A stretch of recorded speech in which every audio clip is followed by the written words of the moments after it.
Hello friends, welcome back to my channel.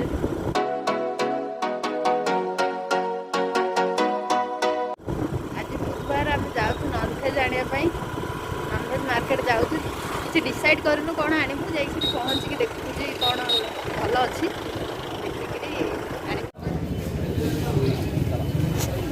एटा की माछ कंटिया ना कौन कंटिया बा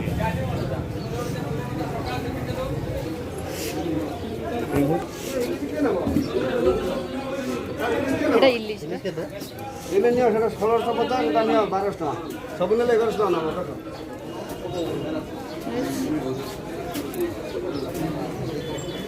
সে চিংড়িটা বড় সাইজ তা না কেডে বড় মাছ দেখি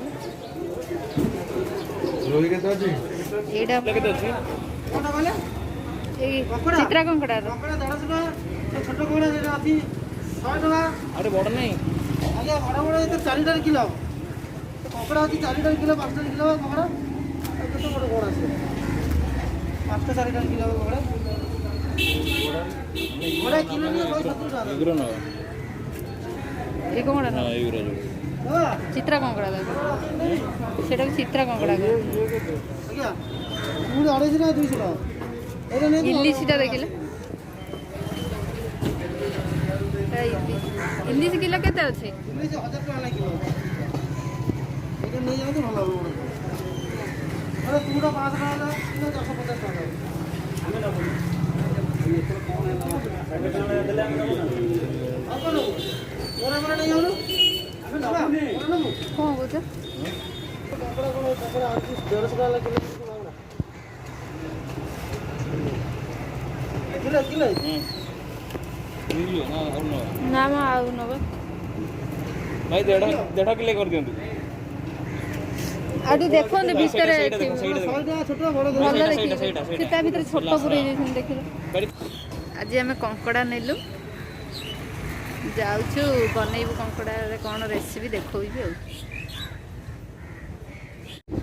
ଦେଖ କଙ୍କଡ଼ା ସାଇଜ୍ ବଡ଼ ବଡ଼ ସାଇଜ୍ ଅଛି ବାପା ଆମର ବାଛୁଛନ୍ତି କଙ୍କଡ଼ା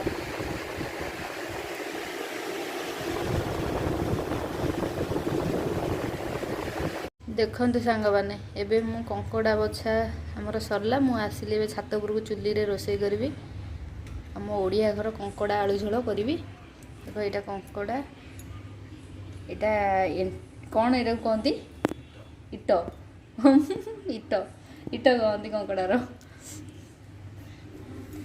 ଏଇଠି ରହିଲା ପିଆଜ ଟମାଟୋ କଞ୍ଚା ଲଙ୍କା ଛୋଟ ଛୋଟ କରି କାଟିକି ନେଇଛି ଆଉ ଏମିତି ଫାଳିକି ବି ନେଇଛି ଗାର୍ନିସିଂ କରିବା ପାଇଁ ଆଉ ଏଠି ଗରମ ମସଲା ଫୁଟାଇବା ପାଇଁ ରଖିଦେଇଛି ତେଜପତ୍ର ଡାଲଚିନି ଗୁଜୁରାତି ଆଉ ଏଇଠି ରହିଲା ଅଦା ରସୁଣ ପେଷ୍ଟ ଡବାରେ ସବୁ ରଖିଦେଇଛି ଏଇଠି ରହିଲା ଲୁଣ ହଳଦୀ ଏଇଠି ରହିଲା ଧନିଆ ଜିରା ଲଙ୍କାଗୁଣ୍ଡ ଆଉ ଆଳୁ କାଟିକି ନେଇଛି ଏଠି ଗରମ ମସଲା ଆଉ ସୋରିଷ ତେଲ କରିବା ଆଉ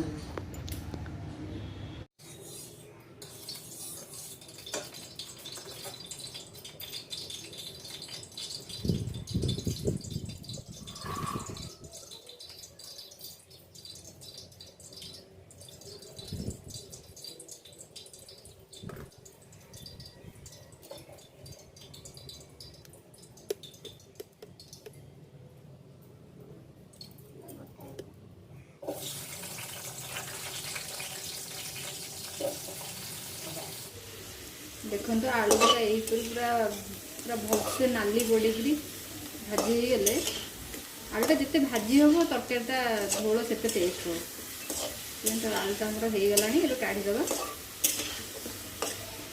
तापर कंकड़ा को भाजीदे देखते कंकड़ा यही भाजी होगा काढ़ी ना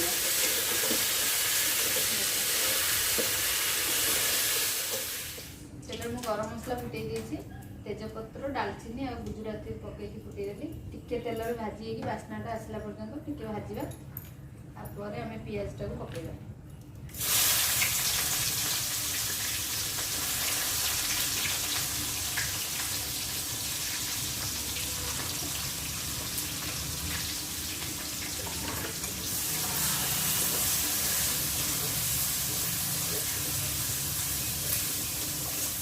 ପିଆଜ ଟିକେ ଗୋଲ୍ଡେନ୍ ହେଲା ପର୍ଯ୍ୟନ୍ତ ଏମିତି ଭାଜି ଦରକାର।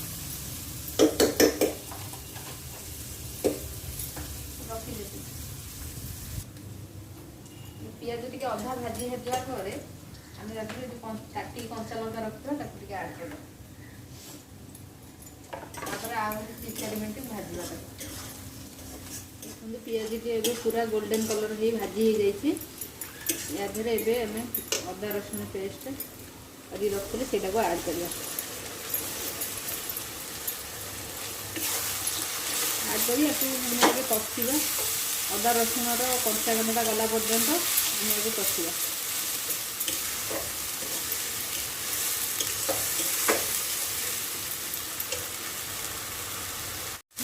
ଅଦା ରସୁଣ ପେଷ୍ଟ ପିଆଜ ସାଙ୍ଗରେ ଏବେ ହେଇଗଲାଣି। ମସଲାଟା ଆମର କଷି ହେଇଗଲାଣି। ତାପରେ ଆମେ ଏବେ ଅଳ୍ପ ହଳଦୀ ଗୁଣ୍ଡ ପକାଇଦେବା।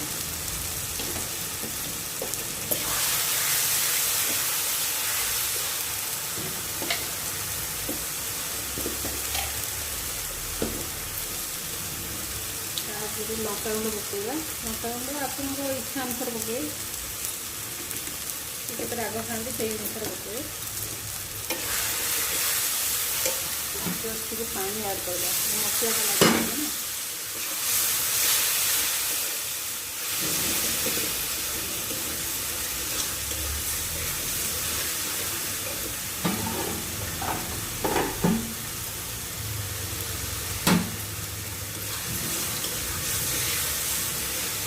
ତାପରେ ଏବେ ଆମେ କାଟିକି ରଖିଥିବା ଟମାଟୋକୁ ଏତିକି ଆଡ଼୍ କରିବା। ଟମାଟୋ ଆଡ଼୍ କରିବା ପରେ ସାଙ୍ଗେ ସାଙ୍ଗେ ଆମେ ଲୁଣଟା ଆଡ଼୍ କରିବା। ଟମାଟୋଟା ଜଲ୍ଦି ଟିକେ ସିଝିଯାଏ ଆଉ ଟମାଟୋରୁ ବି ପାଣିଟା ବାହାରିଯାଏ। ଲୁଣଟା ସ୍ୱାଦ ଅନୁସାରେ ପକାଇବେ।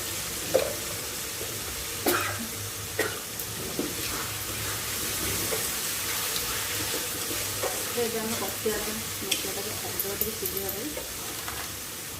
ଦେଖନ୍ତୁ ଏବେ ମସଲାଟା ଆମର ହେଇଗଲାଣି। ଏବେ ଜିରା ଗୁଣ୍ଡ ଟିକେ ପକାଇବା।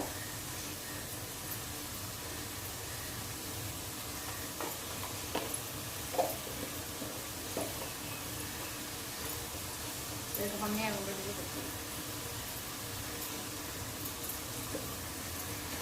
ତାପରେ ତାକୁ ଟିକେ କଷି ଦେଇ ଜଷ୍ଟ ଟିକେ ପାଣି ଦେବା ମସଲାଟା ସିଝିବା ପାଇଁ। ଜିରା ଗୁଣ୍ଡ ଆଉ ଧନିଆ ଗୁଣ୍ଡ ସିଝିବା ପାଇଁ ଟିକେ ଜଷ୍ଟ ପାଣି ଦେଇକି ଆଉ 5 ମିନିଟ୍ ଖଣ୍ଡେ ମସଲାଟାକୁ କଷିବା। ମସଲାରୁ ଯେମିତି ତେଲ ଛାଡ଼ିଲା ପର୍ଯ୍ୟନ୍ତ ଆମେ ମସଲାଟାକୁ ସେତିକି ଟାଇମ୍ ପର୍ଯ୍ୟନ୍ତ ମସଲାଟାକୁ କଷିବା। ଯେମିତି ମସଲାରୁ ତେଲ ଛାଡ଼ିବ। ଦେଖନ୍ତୁ ମସଲାଟା ପୁରା ଏଇପରି ହେଇଗଲା ପରେ ଆମେ ଏଥିରେ ଆଳୁ ପକାଇବା। ଆଳୁ କଷିବା। ମସଲାଟା ଦେଖନ୍ତୁ ପୁରା ବଢ଼ିଆ ସେ ହେଇଯାଇଛି। ମସଲାରୁ ତେଲ ବି ବାହାରିଗଲାଣି କଷେଇକି। ଏବେ ଆମେ ଆଳୁଟାକୁ ଆଡ଼୍ କରିବା। ଭାଜିକି ରଖିବା ଆଳୁଟା ଏଥିରେ ଆଡ଼୍ କରି କଷିବା।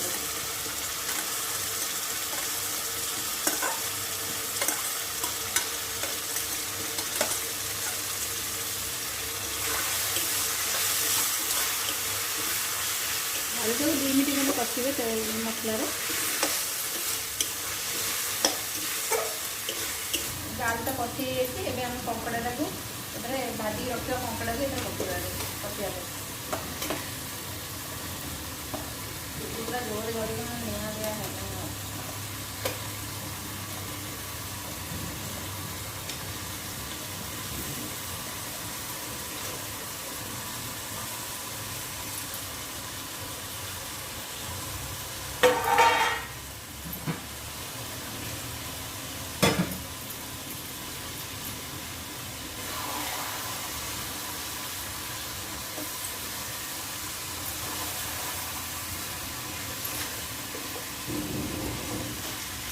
କଙ୍କଡ଼ାଟାକୁ ମସଲାରେ ପୁରା ଭଲସେ କଷିଲା ପର୍ଯ୍ୟନ୍ତ କଷିବା।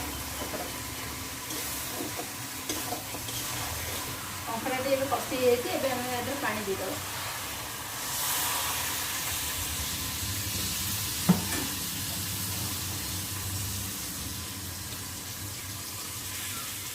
ତ ଝୋଳ ଅନୁସାରେ ରଖିବେ। ଯଦି କଷା ଟାଇପ୍ର ଖାଇବେ ଅଳ୍ପ ପାଣି ଦେବେ। ଆମର ଟିକେ ଆମେ ଟିକେ ଝୋଳ ଖାଇବୁ ଗରମ ଭାତରେ ଗୋଳେଇଗଲେ। ସେଥିପାଇଁ ଆମେ ଟିକେ ଅଧିକ ପାଣି ଦେଉଛି। ଆମ ଓଡ଼ିଆ ଘରର ପୁରା ଯେମିତି କରନ୍ତି ପାଣିଆ ଝୋଳ ଆଉ ଆଳୁ ସେଇ ଟାଇପ୍ର।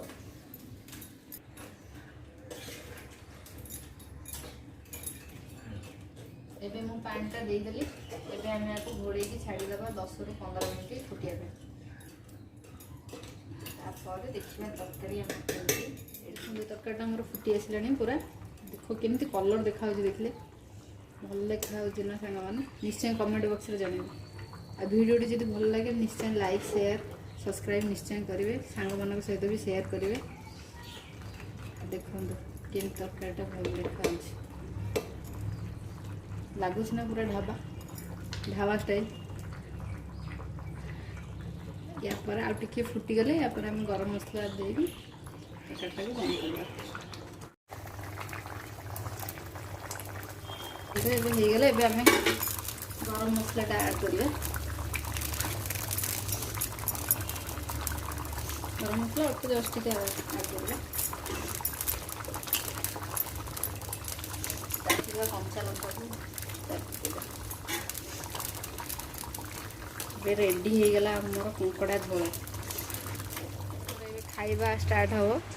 କଙ୍କଡ଼ା ଝୋଳଟା କ'ଣ ନ ଦେଖାହେଉଛି, ଦେଖିଲେ? ଭାତ ଆଉ ଲୁଣ ଲେମ୍ବୁ ଲଙ୍କା। ଏଇଠି ବସିଛନ୍ତି ମୋ ସାଙ୍ଗ ଆଉ ମୋ ଭଉଣୀ, ସବୁ ହବ। ଖାଇ କହିଲୁ କେମିତି ହେଇଛି? ଖା।